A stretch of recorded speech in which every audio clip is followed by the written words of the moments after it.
Assalamualaikum warahmatullahi wabarakatuh. Alhamdulillah, pada kesempatan kali ini bertemu kembali dengan saluran pembelajaran ini.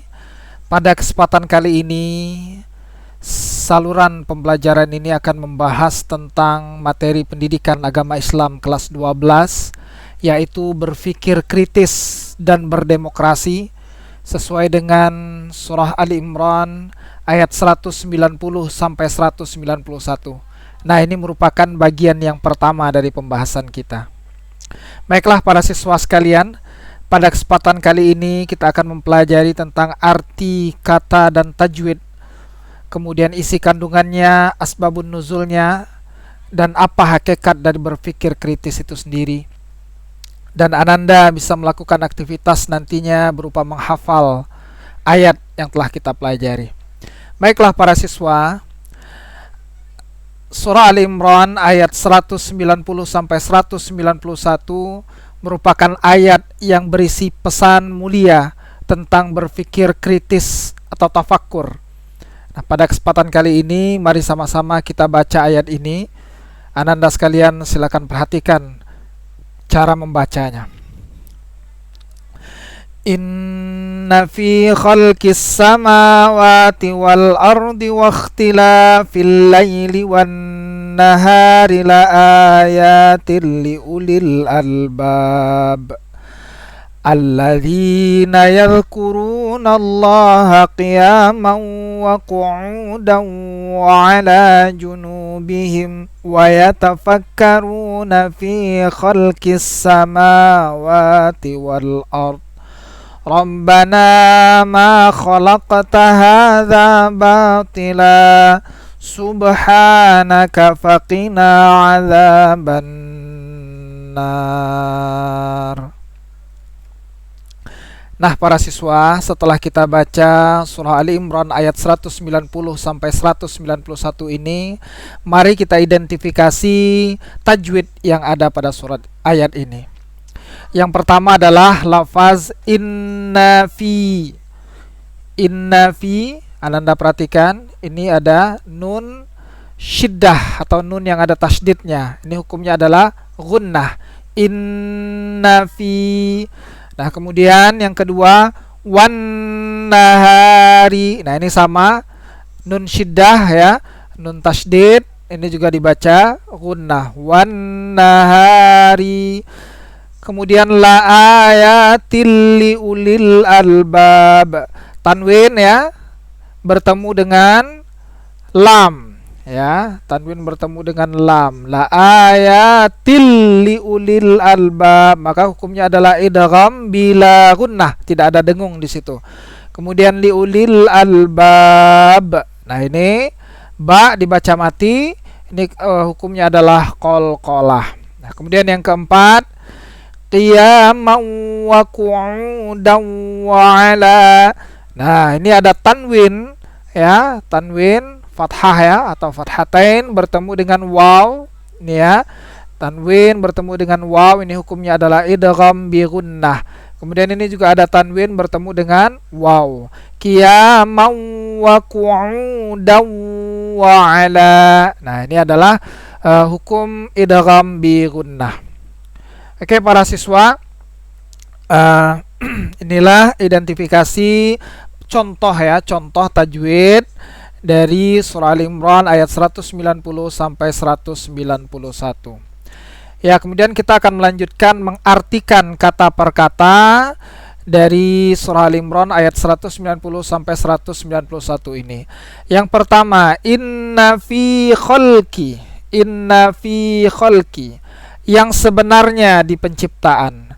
Kemudian as-samawat, yaitu langit, wal ardi, bumi, wakhtilafi, pergantian, al-laili, malam, wan nahari, siang, la ayatin, sungguh menjadi tanda-tanda, li ulil albab, bagi orang-orang yang berakal, alladzina yadhkuruna Allah, mereka yang mengingat Allah, qiyama, sambil berdiri, wa qu'uda, sambil duduk, wa ala junubihim, dengan berbaring,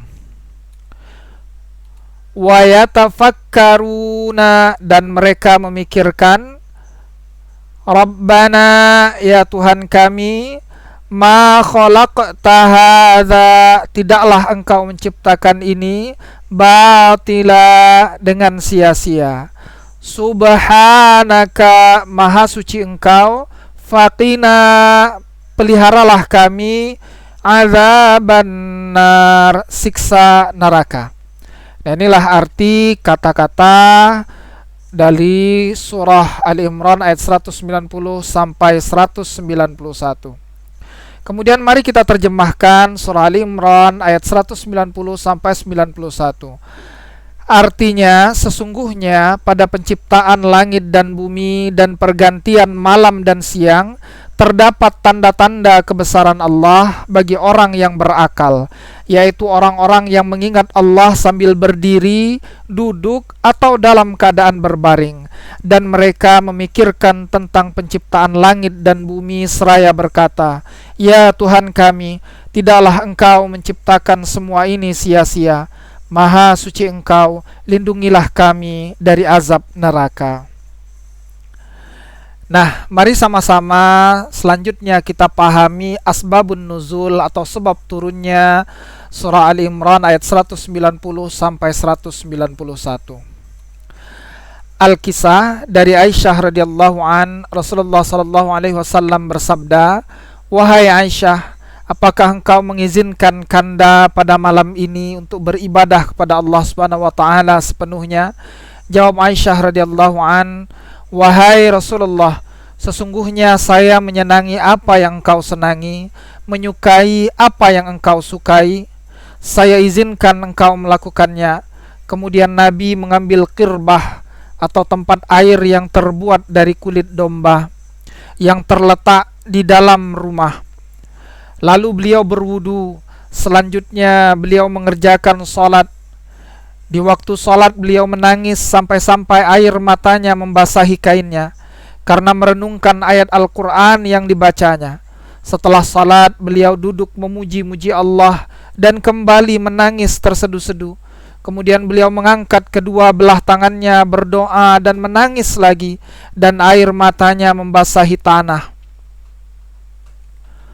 Kemudian datanglah Bilal untuk azan subuh dan melihat Nabi SAW menangis. Ia bertanya, wahai Rasulullah, mengapakah Rasulullah menangis? Padahal Allah telah mengampuni dosa Rasulullah, baik yang terdahulu maupun yang akan datang. Nabi menjawab, apakah saya ini bukan seorang hamba yang pantas dan layak bersyukur kepada Allah Subhanahu wa taala? Dan bagaimana saya tidak menangis? Pada malam ini Allah Subhanahu wa taala telah menurunkan ayat kepadaku, yaitu surah Ali Imran ayat 190 sampai 191. Selanjutnya beliau berkata, alangkah rugi dan celakanya orang-orang yang membaca ini dan tidak memikirkan dan tidak merenungkan kandungan artinya. Nah, para siswa, inilah asbabun nuzul dari surah Ali Imran ayat 190 sampai 191. Nah, mari sama-sama kita telaah tafsir dari surah Ali Imran ayat 190 sampai 191. Ayat ini memerintahkan manusia untuk menggunakan akal, merenung dan memikirkan atas penciptaan Allah. Nah, inilah fungsi akal manusia, yaitu untuk memikirkan apa yang sudah diciptakan oleh Allah Subhanahu wa taala. Kemudian sesungguhnya bahwa tatanan langit dan bumi serta dalam bergantinya siang dan malam secara teratur ini menunjukkan keagungan Tuhan, kehebatan pengetahuan dan kekuasaannya. Bergantinya malam dan siang berpengaruh besar pada kehidupan manusia dan segala yang bernyawa. Kemudian ada kata-kata ulul albab. Siapa itu ulul albab? Ialah orang-orang baik, lelaki maupun perempuan, yang terus-menerus mengingat Allah dengan ucapan atau hatinya dalam seluruh situasi dan kondisi. Objek zikir adalah Allah, sedangkan objek fikir ciptaan Allah berupa fenomena alam. Nah, untuk Allah kita harus selalu berzikir, sedangkan terhadap ciptaan Allah inilah yang harus kita pikirkan, yaitu baik fenomena alam ataupun fenomena sosial. Nah, hanya saja di ayat ini yang dijelaskan mengenai fenomena alam, yaitu pergantian siang dan malam. Kemudian Rasulullah SAW bersabda tentang keutamaan berfikir. Sebagaimana tema kita pada kesempatan kali ini adalah berfikir kritis. Tafakkaru fil khalqi wala tafakkaru fil khaliq. Artinya berpikirlah tentang ciptaan Allah dan janganlah engkau berpikir tentang hakikat penciptanya. Karena otak manusia tidak akan mampu untuk memikirkan hakikat Allah itu sendiri. Nah, manusia itu adalah makhluk yang berpikir, makhluk yang selalu bertanya, makhluk yang selalu menginginkan jawaban. Nah, Rasulullah menghendaki kita kaum muslimin untuk memiliki budaya tafakkur. Apa itu budaya tafakkur? Berpikir yang mengantarkan kepada kemajuan, kemanfaatan, kebaikan, ketaatan, keimanan, dan yang terpenting adalah ketundukan kepada Allah Subhanahu wa taala.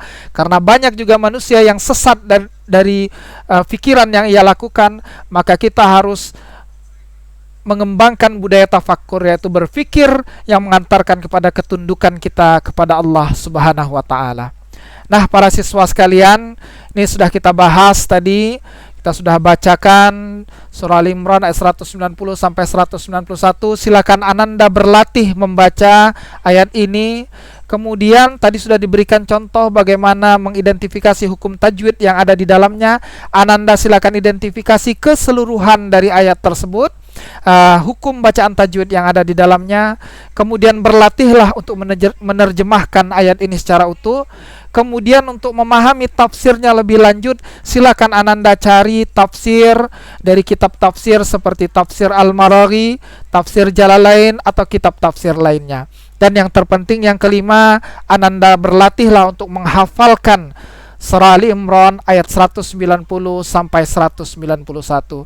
Nah, para siswa sekalian, demikian saja pertemuan kita pada video pembelajaran kali ini. Semoga yang kita pelajari dapat memberikan tambahan pengetahuan dan tentu saja menambah keimanan kita kepada Allah Subhanahu wa taala. Terima kasih telah menyaksikan channel pembelajaran ini. Semoga apa yang dipelajari ini menjadi hikmah, menjadi berkah bagi kita semua. Terima kasih atas segala perhatiannya. Kita bertemu kembali pada kesempatan yang lainnya dengan video-video pembelajaran berikutnya, dan terutama sekali tentang materi ini untuk bagian yang kedua. Baiklah Ananda sekalian, terima kasih. Jazakumullah khairan katsira. Wassalamualaikum warahmatullahi wabarakatuh.